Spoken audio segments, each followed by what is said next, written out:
నమస్తే, welcome to n times. నేను మీ ఆదిత్య. ముందుగా బులెటిన్ హెడ్లైన్స్ చూద్దాం. మేడిగడ్డ ప్రాజెక్టుపై ప్రభుత్వం దృష్టి. ఇక ప్రాజెక్టును పరిశీలించేందుకు వెళ్లిన సీఎం బృందం. ప్రకటనల కోసం ప్రజాధనమా? ఇక ప్రజలపై అప్పుల కుప్పలిక ప్రశ్నించాలి. కేఏ పాల్ సంచలన వ్యాఖ్యలు. నీళ్ల కోసమే చర్చ. చెలో నల్గొండ. ప్రజాగలంగా BRS voice. ఇక నీళ్ల కోసం లొల్లి షురు. సిరిసిల్ల మున్సిపల్ అధికారుల తీరుపై పద్మశాలి సంఘం అధ్యక్షుడు గోలి వెంకటరమణ ఆగ్రహం. బీఆర్ఎస్ సహాయంలో చేపట్టినటువంటి మేడిగడ్డ ప్రాజెక్టును విజిట్ చేసేందుకు సీఎం రేవంత్ రెడ్డి, మంత్రులు, ప్రజాప్రతినిధులు తరలివెళ్లారు. ఇక అసెంబ్లీ సమావేశాల్లో నీళ్ల కేటాయింపుపై విస్తృతంగా చర్చ సాగిన విషయం తెలిసిందే. కాగా గత ప్రభుత్వం హయాంలో ప్రాజెక్టుల కోసం కోట్ల రూపాయలు ఖర్చు చేయగా ప్రాజెక్టులో పటిష్ట లోపం ఉందని నాడు కాంగ్రెస్ నేతలు ఆరోపించారు. ఇక తాజాగా అవే విషయంపై మధ్యాహ్నం 3 గంటలకు ప్రాజెక్టుకు చేరుకొని తిరిగి సాయంత్రం 5 గంటలకు హైదరాబాద్కు రానున్నారు.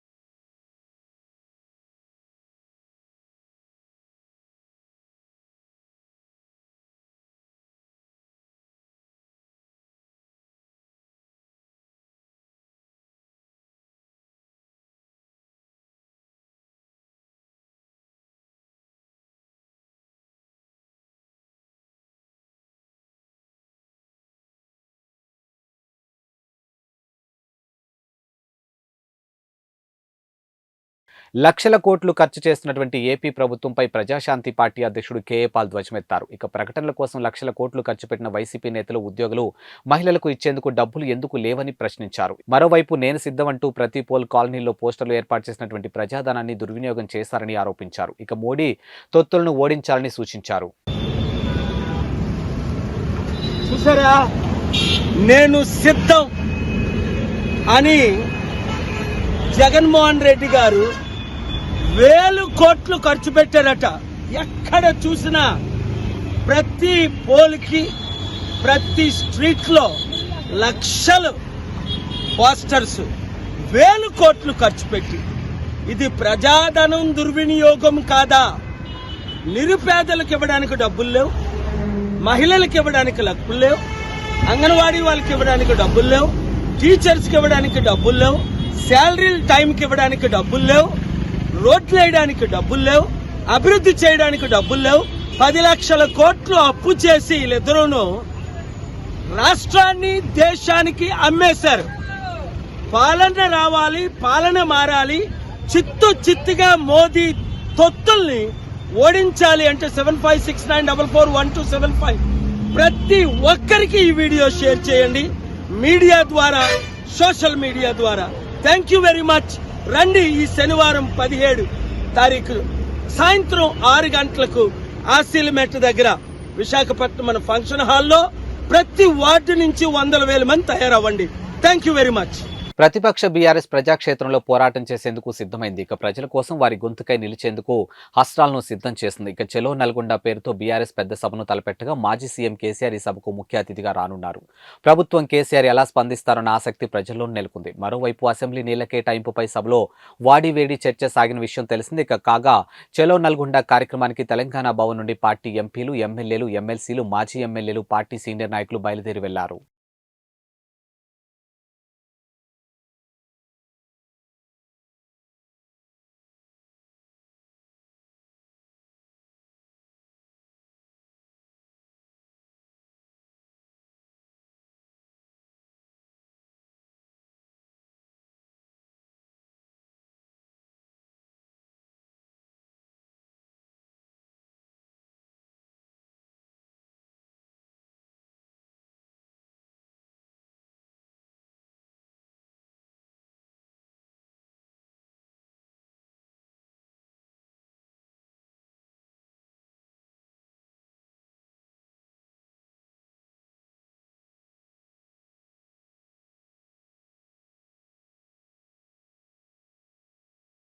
రాజన్న సిరిసిల్ల జిల్లా సిరిసిల్ల మున్సిపల్ అధికారుల తీరుపై పద్మశాలి సంఘం అధ్యక్షుడు గోలి వెంకట్రమణ ఆగ్రహం వ్యక్తం చేశారు. ఇక జిల్లా కేంద్రంలో ఏర్పాటు చేసినటువంటి మీడియా సమావేశంలో ఆయన మాట్లాడుతూ శ్రీ శివభక్త మార్కండేయ జయంతి వేడుకలు నిన్నటి రోజున అత్యంత వైభవంగా చేపట్టామని, మున్సిపల్ అధికారులు నేతన్న విగ్రహానికి అలంకరణ చేయకపోవడం పద్మశాలి బిడ్డలను అవమానించడమేనని అన్నారు. ఈ సమావేశంలో పద్మశాలి సంఘం ప్రధాన కార్యదర్శి మండల సత్యం, మోరా రవి, గాజుల బాలయ్య, కొండం శ్రీనివాస్, శ్రీరాములు, వెంకటేశం తదితరులు పాల్గొన్నారు.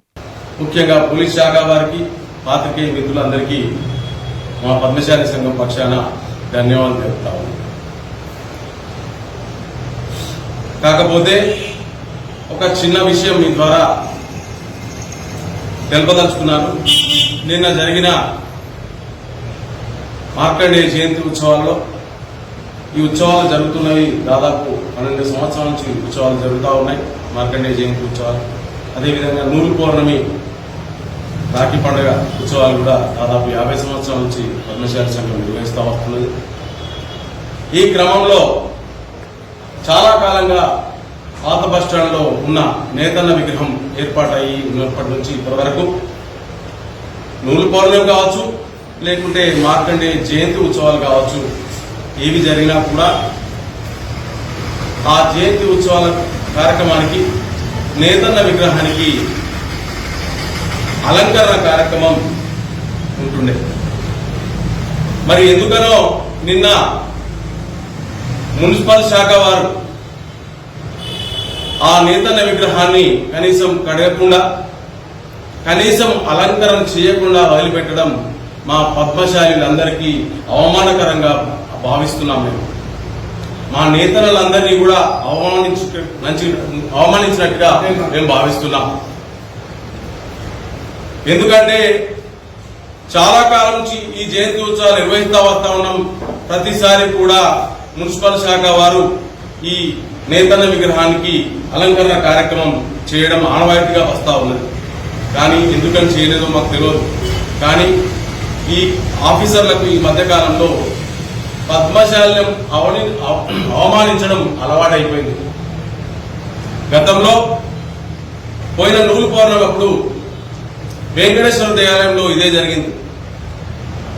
మేము వెళ్లే వరకు దేవాలయం మూసి ఉంచారు. అప్పుడు కూడా సంబంధిత తెలంగాణ ప్రత్యేక రాష్ట్రం కోసం సర్వం కోల్పోయి ఉప్పెన లాంటి ఉద్యమం చేసినటువంటి తెలంగాణ క్రిస్టియన్ జేఏసీ ప్రతినిధులు కాంగ్రెస్ ప్రభుత్వం ఉద్యమకారులకు ఇచ్చే సంక్షేమ ఫలాలు ఇవ్వాలని Telangana Christian JAC chairman Jeelukarra Ravikumar demand చేశారు. ఇక తెలంగాణ ఉద్యమంలో కీలకమైన భూమికి పోషించినటువంటి జేఏసీలకు గత ప్రభుత్వం ఎలాంటి న్యాయం చేయలేదని అన్నారు. ఇక తెలంగాణ ప్రజల ఆకాంక్ష కోసం అనేక మంది అమరులవుతున్న సందర్భంలో రాష్ట్ర వ్యాప్తంగా ఉన్నటువంటి క్రైస్తవులుగా కలిసి జేఏసీగా ఏర్పడి మిలియన్ మార్చ్లో చెలో అసెంబ్లీ, సకల జనుల సమ్మె ఇలా అనేక రకాల ఉద్యమంలో కీలకంగా పనిచేశామని అన్నారు. ఇక ప్రత్యేక రాష్ట్రం ఏర్పడితే క్రైస్తవులకు ప్రత్యేక చట్టం వస్తుందని, ప్రత్యేక నిధులు వస్తాయని ఆయన ఆదేశించారని అన్నారు. ఇక ఉమ్మడి 10 జిల్లాలకు చెందినటువంటి 2200 మంది క్రిస్టియన్ జేఏసీ ప్రతినిధులకు ఎలాంటి నిబంధన లేకుండా ఉద్యమకారులకు కేటాయించే విధంగా 250 గజాల స్థలం నిర్మాణం కోసం 9 లక్షలు ప్రతి నెల పెన్షన్ ఇవ్వాలని ముఖ్యమంత్రి రేవంత్ రెడ్డిని వారు కోరారు.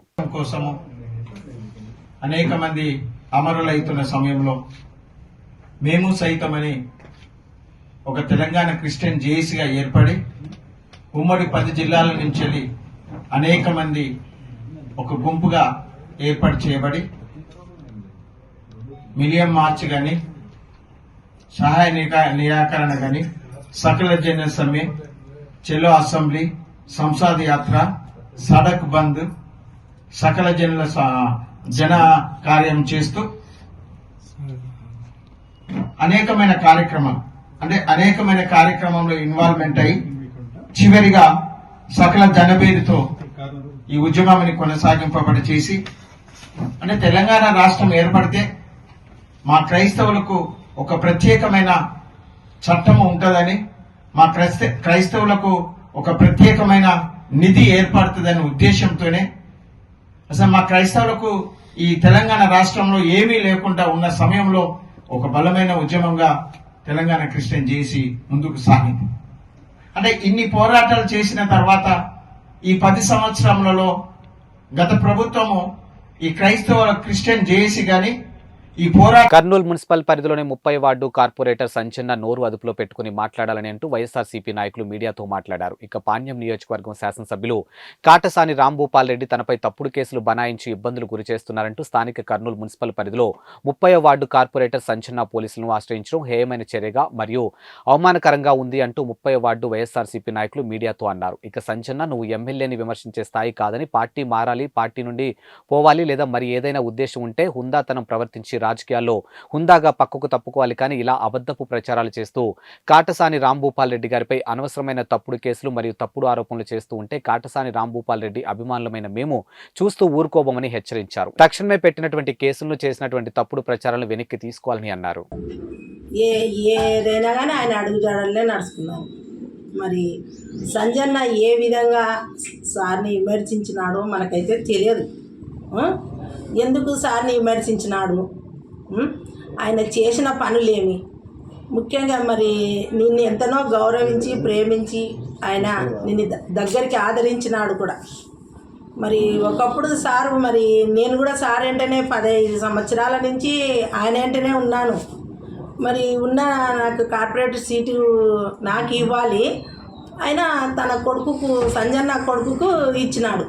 ఎందుకు ఇచ్చినాడు అమ్మా, హేమలతమ్మ నీవు వద్దులే, ఇప్పుడు యూత్ ఉంది కాబట్టి యూత్ ద్వారా జయరామ్కి ఇస్తామని జయరామ్కి ఇచ్చినాడు. అయినా నేను భయపడలేదు. సరేనా మీరు ఎట్లా చెప్తే అట్లా అని ఆయన అడుగుజాడలే. ఇంతవరకు నేను ఏ పార్టీలో కూడా చేరలేదు, పోలేదు కూడా ఎక్కడికి. మరి కొందరైతే పార్టీలు మార్చుకుంటూనే ఏ పార్టీ వచ్చిందంటే ఆ పార్టీలో వెళ్ళిపోవడము, మరి మళ్ళీ ఈ పార్టీ ఉందంటే ఈ పార్టీలోకి రావడము. వచ్చినా కూడా సార్ ఎంతో డబ్బులు ఇచ్చి, మరి సంజన్న నీకేమన్నా డబ్బులు ఖర్చు అయినావా, నీకు పార్టీలో కార్పొరేటర్ సీటుకు రావాలంటే ఒక 10 లక్షలైనా కావాలి ఎవరికైనా కానీ. మరి ఒక్క రూపాయి ఖర్చు పెట్టకుండా ఎమ్మెల్యే సారు నిన్ను గెలిపించి నీ కొడుకుని నిలబెట్టి, నీకు 3 పిల్లలు ఉన్నారంటే కూడా లేదు నీ కొడుకుని నిలబెట్టి అని జయరాముని నిలబెట్టి గెలిపించిన ఆయనకే నీ మీద ఆయనకి ఏమి అంత కేసులు పెట్టడానికి. ఒకసారి మీరు అట్లా ఎమ్మెల్యేని విమర్శించకూడదు, ఎవరినైనా కానీ నువ్వు ఎమ్మెల్యేని విమర్శించకూడదు. మరి సార్ నిన్నేమన్నా ఇప్పుడు వేరే పార్టీల నుంచి నువ్వు వెళ్ళొచ్చినావు కదా, వాళ్ళు నిన్ను బహిష్కరించినారా? ఇప్పుడు ఎవరైనా నీకు పార్టీ వాళ్ళు బహిష్కరించినారా? గౌరీ చరిత్ర వాళ్ళు కానీ ఎవరైనా కానీ ఎవరిని వెళ్ళగొట్టలేరు కదా. ఇప్పుడు నేను సార్ 16 వార్డు నావే అన్నావంట, 16 వార్డులు నీవెందుకైతే అన్నా, 30వ వార్డులో నువ్వు నిలబడి ఎన్ని పనులు చేసినావు? ఒక్క మీటింగ్ కన్నా వచ్చినారు మీరు? ఒక్క మీటింగ్ కూడా రాలేదు.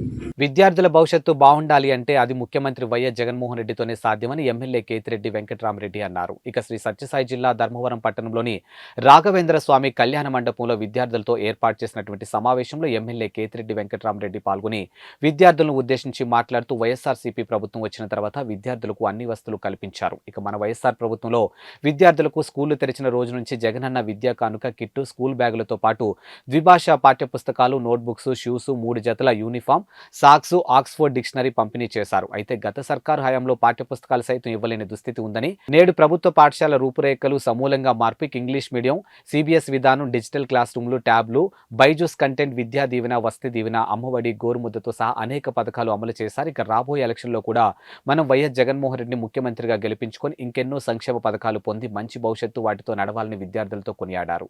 ఈ కార్యక్రమంలో పెద్ద ఎత్తున విద్యార్థులు పాల్గొన్నారు.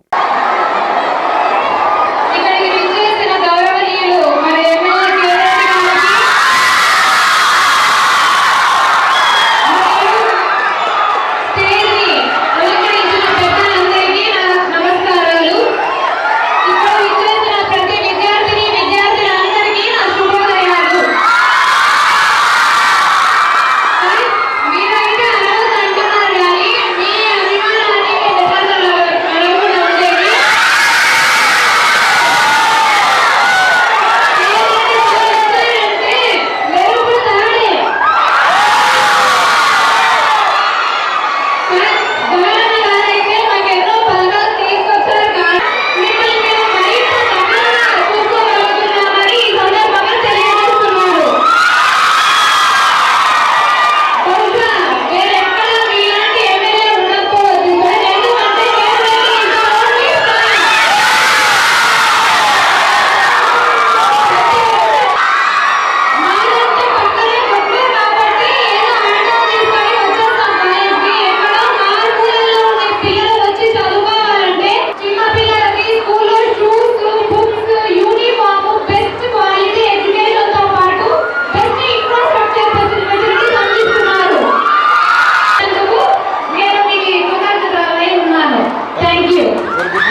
Good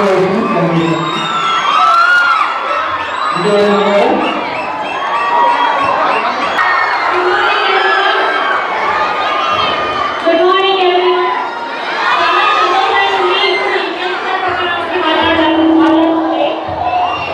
సీఎం సార్ మనకి చాలా చేశారు. అలాగే ఎమ్మెల్యే సార్ కూడా గుడ్ మార్నింగ్ ప్రోగ్రామ్ అంటూ ఇంటి దగ్గరికి వచ్చి ప్రాబ్లమ్స్ అడిగి మరి సాల్వ్ చేస్తున్నారు. సో మీకు చాలా హ్యాపీగా ఉంది. Thank you sir, me effort పెట్టి ఇంటి దగ్గరికి వచ్చి గుడ్ మార్నింగ్ ప్రోగ్రామ్ అంటూ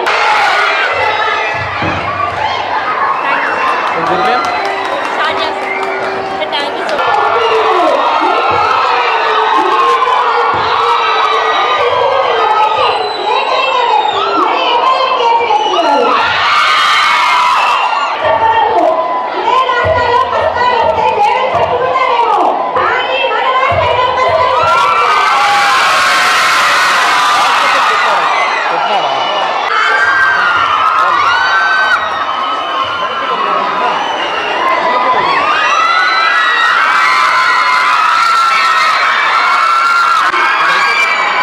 కాకినాడ జిల్లా ఏలేశ్వర మండలం సిరిపురం గ్రామంలో ఇళ్ల స్థలాల విషయంలో భారీ కుంభకోణం జరిగిందని జైభీంరావు భారత్ పార్టీ కాకినాడ జిల్లా వర్కింగ్ ప్రెసిడెంట్ బుంగా సతీష్ కుమార్ ఆరోపించారు. ఇక ఎమ్మెల్యే పర్వత పూర్ణచంద్ర ప్రసాద్ ప్రోద్బలంతో తక్కువ రేటు ఉన్నటువంటి భూమిని ఎక్కువ రేటుకి కొనుగోలు చేశారని అన్నారు. ఇక మంగళవారం జిల్లా అధికారులు ఫిర్యాదు చేశారు. ఇక అనంతరం ఆయన విలేకరులతో మాట్లాడారు. పేదల కోసం ఊరికి దూరంగా నివాసయోగ్యం కాని ముంపు ప్రాంతాల్లో ప్రజల ఇష్టంతో సంబంధం లేకుండా స్థలాలు కొనుగోలు చేశారని అన్నారు. ఇప్పటి వరకు ఆ స్థలమే ప్రజలకు చూపించకుండా పట్టాలిచ్చి ఇప్పుడు కొత్తగా రిజిస్ట్రేషన్ ప్రక్రియ ప్రారంభించడం ప్రజల్ని మోసం చేయడమేనని అన్నారు. ఇక ఎలక్షన్లో ప్రజల్ని మభ్యపెట్టే ప్రయత్నమని మేనిఫెస్టోకి మోసపోవద్దని ప్రజలకు సూచించారు. ఇక ప్రజల్లో ఇళ్ల స్థలాలపై పూర్తిగా వ్యతిరేకత ఉందని, ఎక్కువ విలువ చేసే స్థలాన్ని వైసీపీ ప్రభుత్వ కార్యకర్తలకు కట్టబెట్టి మిగతా వారిని ఊరికే చివరన నెట్టివేశారని, ఇది ముమ్మాటికి కుల వివక్షత అని తెలిపారు. ఇక దీనిని ప్రజలు వ్యతిరేకించాలని పిలుపునిచ్చారు.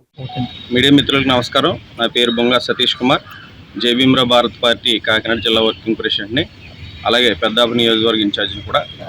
అయితే ఈరోజు కలెక్టరేట్లో ఒక రెఫరెండం ఇవ్వడం జరిగింది. గతంలో వైసీపీ ప్రభుత్వం ఇళ్ల స్థలాల విషయంలో ప్రభుత్వం వచ్చిన దగ్గర నుంచి కూడా మాయమాటలు చెప్పి మసిపూసి మారేడుకాయ చేస్తూనే ఉంది. అలాగే కాకినాడ జిల్లా ఏలేశ్వరం మండలం సిరిపురం గ్రామంలో ఇళ్ల స్థలాల విషయంలో కూడా భారీ కుంభకోణం జరిగిందని చెప్పుకోవాలి. ఎందుకంటే ఎక్కువ రేటు కొనుగోలు చేసి తక్కువ రేటు ఉన్న భూమిని ఎక్కువ రేటు కొనుగోలు చేసి ప్రజలకి మభ్యపెట్టి అక్కడ కొనుగోలు చేసిన విషయంలో అవకతవకలు ఏర్పడ్డాయని చెప్పేసి మేము గతంలో కూడా అనేక మార్లు చెప్పడం జరిగింది. అయినా కానీ ప్రజల యొక్క మన్నలను తీసుకోకుండా, ప్రజల యొక్క ఇష్టంతో సంబంధం లేకుండా రెవెన్యూ డిపార్ట్మెంట్ వారు, అక్కడ ఉన్నటువంటి శాసనసభ్యులు పర్వత ప్రసాద్ గారు కూడా కుమ్మక్కయ్యి అధిక కుంభకోణం చేశారని, అవకతవకలు ఏర్పడ్డాయని చెప్పేసి చెప్పడం కూడా జరిగింది. మరి ఎందుకు పనికిరాని భూమిని కొని ప్రజలకి కట్టబెట్టి ఎక్కడో ఊరికి చివరన దాదాపు 2-3 కిలోమీటర్ల దూరంలో నివాసయోగ్యం కాని భూమిని కొని ప్రజలకు కట్టబెట్టే పరిస్థితి ఏర్పడింది. వైసీపీ కార్యకర్తలకేమో ఊరికి ఆనుకుని ఒక 50 ఇళ్ళు వరకు ఇవ్వడం జరిగింది. మిగతా ఎస్సీ ఎస్టీ బీసీ వాళ్ళని ఊరికి చివరనే నివాసయోగ్యం కాని ముంపు ప్రాంతంలో ఆ యొక్క స్థలాలను కేటాయించి ఇప్పటికీ కూడా స్థలాలు చూపించకుండా మభ్యపెట్టి ఈ రోజుని కొత్తగా రిజిస్ట్రేషన్ ప్రక్రియ అని చెప్పేసి ఎంతకాలం ఇలా వైసీపీ ప్రభుత్వం ప్రజలను మోసం చేస్తూ వస్తుందని చెప్పేసి ఈ మాయమాటలు నమ్మే పరిస్థితి లేదని చెప్పేసి ఈ యొక్క ఎలక్షన్ ప్రక్రియలో భాగంగానే ఈ రిజిస్ట్రేషన్ ప్రక్రియను తీసుకొచ్చారని ప్రజలందరూ కూడా దీన్ని వ్యతిరేకించాలని చెప్పేసి పిలుపునివ్వడం జరుగుతూ ఉంది. ఖచ్చితంగా దీన్ని ఎదుర్కోవాలి. అలాగే పక్కన ఎర్రవరం గ్రామంలో కూడా అనేక మార్లు మేము ఫిర్యాదు చేయడం కూడా జరిగింది. అది కూడా గుంటూరు జిల్లా మంగళగిరిలో డాక్టర్ వైఎస్ఆర్ మరియు ప్రగాఢ కోటయ్య చేనేత భవనం ప్రారంభమైంది. 6 కోట్ల రూపాయల ఖర్చుతో నిర్మించినటువంటి ఈ భవన సముదాయాన్ని ఎంపీ విజయసాయిరెడ్డి ప్రారంభించారు. ఈ సందర్భంగా ఆయన మాట్లాడుతూ ప్రగాఢ కోటయ్య పేరుతో చేనేత భవనం నిర్మించడం ఎంతో సంతోషంగా ఉందని తెలిపారు. ఇక మంగళగిరి నియోజకవర్గంపై సీఎం జగన్మోహన్ రెడ్డి ప్రత్యేక దృష్టి సారించారని అన్నారు. ఇక అదేవిధంగా జనరల్ సీట్లో బీసీలను నిలబెట్టిన ఘనత జగన్మోహన్ రెడ్డికే దక్కుతుందని కొనియాడారు.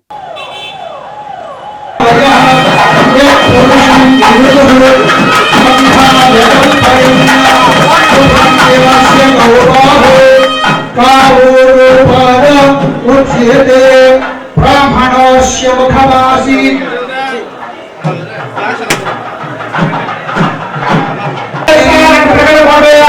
చేనేత భవన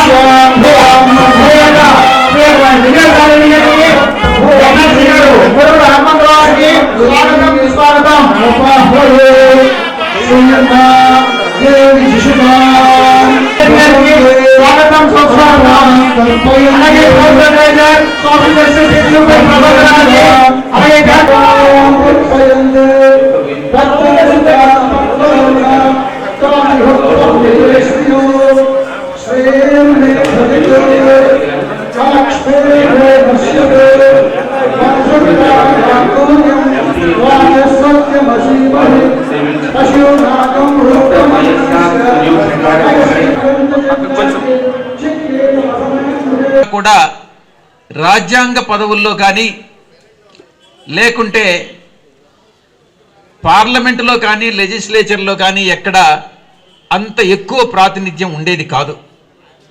72లో కొంతవరకు బీసీ రిప్రజెంటేషన్ వచ్చింది. ఆ తర్వాత 2009లో స్వర్గీయ రాజశేఖర రెడ్డి గారు, ఉదాహరణకు చెప్పాలనంటే మల్కాజ్గిరిలో సర్వే సత్యనారాయణ గారు జనరల్ సీట్లో ఎస్సీని నిలబెట్టి అయితేనేమి, హిందూపూర్ పార్లమెంట్ అయితేనేమి, రాజమండ్రి పార్లమెంట్ అయితేనేమి, ఇవన్నీ కూడా జనరల్ సీట్స్ అయినప్పటికీ కూడా ఇక్కడ బీసీలను నిలబెట్టినటువంటి ఘనత జగన్మోహన్ రెడ్డి గారిది. బీసీలను నిలబెట్టి గెలిపించుకున్నాం. కర్నూలు గత ఎన్నికల్లో బీసీ గెలిచారు, అనంతపూర్లో బీసీ గెలిచారు, హిందూపూర్లో బీసీ గెలిచారు, రాజమండ్రిలో బీసీ గెలిచారు. దీనికి ఒక శాంటిటీ ఇచ్చేదానికోసంగా మనం చేస్తున్నది కరెక్టా కాదా అన్నటువంటిది తెలుసుకోవాలనంటే కుల గణన అన్నటువంటిది చాలా అవసరం. అందుకే ఒక సంవత్సరం క్రిందట ఈ యొక్క క్యాస్ట్ సెన్సస్ కి పల్నాడు జిల్లా దాచేపల్లిలో కీచక పోలీస్ వ్యవహారం బయటకు వచ్చింది. ఇక దాచేపల్లి పోలీస్ స్టేషన్ కు చెందినటువంటి కానిస్టేబుల్ వెంకట్ నాయక్ లైంగిక వేధింపులకు పాల్పడ్డాడని పట్టణానికి చెందినటువంటి వివాహిత ఆరోపిస్తుంది. ఇక తన భర్తను పోలీస్ స్టేషన్ లో పెట్టడంతో పాటు కొట్టాడని, తన పాప ముందే తనపై లైంగిక వేధింపులకు పాల్పడ్డాడని వాపోయింది. ఇక తాను 3 నెలల గర్భిణీ ఉన్న సమయంలో వేధింపులకు పాల్పడడంతో తన గర్భాన్ని కోల్పోయానని మహిళ ఆవేదన వ్యక్తం చేస్తుంది. ఇప్పటికైనా ఉన్నతాధికారులు స్పందించి కీచక పోలీస్ పై చర్యలు తీసుకోవాలని డిమాండ్ చేస్తోంది. వెంకట్ నాయక్ అనే అతను, నేను ఇక్కడ నారాయణపురంలో రెంటుకుంటుంటే మా హస్బెండ్ పోలీస్ స్టేషన్లో కేసు అయి ఉంటే మా ఇంటికి వచ్చాడు. వచ్చిన ఫస్ట్ 4-5 డేస్ బాగానే ఉన్నాడు. తర్వాత నన్ను అది ఇది మీ హస్బెండ్ మీద అన్ని కేసులు ఉన్నాయని చెప్పేసి నన్ను, నా పాపని భయభ్రాంతులకు గురి చేసి సెక్సువల్ హెరాస్మెంట్ చేసి దానివల్ల నాకు ప్రెగ్నెన్సీ కూడా అబార్షన్ అవ్వడం అనేది జరిగింది. నేను ఎస్పీ ఆఫీస్కి వెళ్ళినా కానీ నాకు న్యాయం అనేది జరగలేదు. ఇక్కడ సిఐ గారిని సంప్రదించినా కానీ ఎస్ఐ గారి దగ్గరికి వెళ్తే సిఐ గారి దగ్గరికి వెళ్ళమని, సిఐ గారి దగ్గరికి వెళ్తే డిఎస్పీ గారి దగ్గరికి వెళ్ళమని చెప్పేసి ఒకళ్ళ మీద ఒకరు చెప్పుకుంటున్నారు. ఎందుకంటే వీళ్ళు ఒకే డిపార్ట్మెంట్ కాబట్టి నాకు అనేది ఎటువంటి న్యాయం అనేది జరగలేదు. దయచేసి ప్రెస్ వాళ్ళ వల్ల అయినా కానీ నాకు న్యాయం జరగాలని కోరుకుంటున్నాను. అలాగే చాలామంది ఆడపిల్లల్ని అతను అలా చేశాడని చెప్పేసి నాకు తెలిసింది. ఇలానే కేసుల్లో ఇచ్చేసి ఆడపిల్లల్ని వాడుకోవడం అనేది జరిగింది. చిన్న పాప ఉందని కూడా ఆలోచించకుండా నన్ను చాలా ఇబ్బంది పెట్టున్నాడు. దయచేసి నేను ఒకటే కోరుకునేది, నాలాగా ఎవరు ఆడపిల్లలు అనేది ఇబ్బంది పడకూడదు. వెంకట్ నాయక్ని శిక్షించాలని కోరుకుంటున్నాను. సోషల్ మీడియాలో వస్తున్నటువంటి కథనాలను ఖండించినటువంటి సిఐఓ విశ్వవిద్యాలయంలో అసాంఘిక కార్యకలాపాలు జరిగినట్లు సోషల్ మీడియాలో హల్చల్ తాడేపల్లి పోలీసుల పేరుతో ఫేక్ న్యూస్ చక్కర్లు కొడుతూ ఉన్నాయి. ఇక సోషల్ మీడియాలో వచ్చే కథనాలను ఎవరూ నమ్మవద్దని తెలిపిన సిఐ మధుసూదన్ రావు 2 రోజుల క్రితం ఓ విద్యార్థి హాస్టల్పై నుంచి దూకి ఆత్మహత్య చేసుకున్నారు. ఇక కేసు నమోదు చేసి దర్యాప్తు చేపట్టాం. సోషల్ మీడియాలో అబద్ధపు ప్రచారాలు వస్తున్న సందేశాలను అలా ప్రచారాలు చేసే వారిపై చట్టపరమైన చర్యలు తీసుకుంటామని తెలిపినటువంటి సిఐ మధుసూదన్ రావు. కేఎల్ యూనివర్సిటీలో 2 డేస్ ఒక కుర్రవాడు బిల్డింగ్ మీద నుంచి దూకి చనిపోవడం జరిగింది. దానికి సంబంధించి ఒక న్యూస్ వైరల్ అవుతూ ఉంది. 2 అబ్బాయిలు ఒక అమ్మాయిని చంపేసి బ్యాగులో పెట్టేసి కాలేజీలోకి తీసుకొని వచ్చారు. పోలీసుల బాడీని పట్టుకున్నారు. ఆ 2 అబ్బాయిలు పారిపోయారు అనేది ఒక న్యూస్ సోషల్ మీడియాలో వైరల్ అవుతూ ఉంది. అవన్నీ అవాస్తవాలు. ఒక కుర్రోడు, అతనికి కొంచెం హెల్త్ ఇష్యూస్ వల్ల 11th ఫ్లోర్లో నుంచి దూకి చనిపోయినట్లుగా మేము ఒక ఎఫ్ఐఆర్ కట్టుకొని ఉన్నాము. దానికి సంబంధించి ఇన్వెస్టిగేషన్ జరుగుతూ ఉంది. అది తప్ప ఇద్దరు కుర్రాళ్ళు ఒక అమ్మాయిని చంపడం కానీ, బ్యాగులో పెట్టుకొని పోవడం కానీ, ఆ బ్యాగును పోలీసులు పట్టుకోవడం కానీ, కుర్రాళ్ళు పారిపోవడం కానీ ఏం జరగలేదు. అది అవాస్తవాలు. అలాంటి ఫేక్ న్యూస్ని నమ్మొద్దు. దాన్ని ఎటువంటి అనుమానం వ్యక్తం చేయలేదు.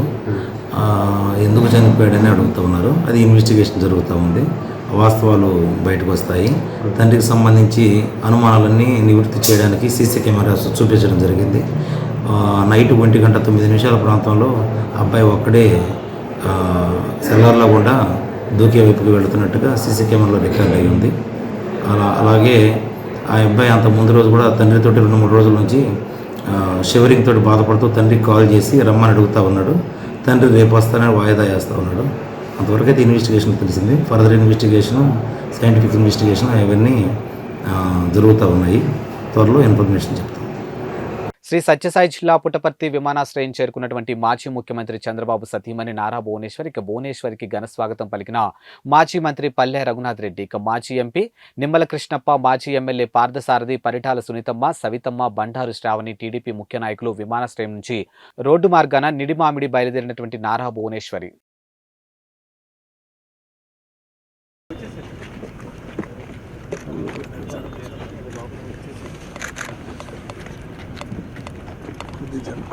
సార్ ఒక్క నిమిషం సార్ పోతాను నేను.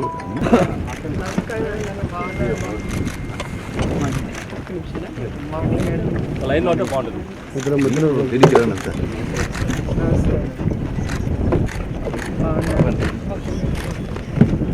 మీ ఎన్నిక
ఇవి వాల్టి బులెటిన్ అప్డేట్స్. మరో బులెటిన్తో మళ్ళీ కలుద్దాం. అంతవరకు సెలవు. నమస్కారం.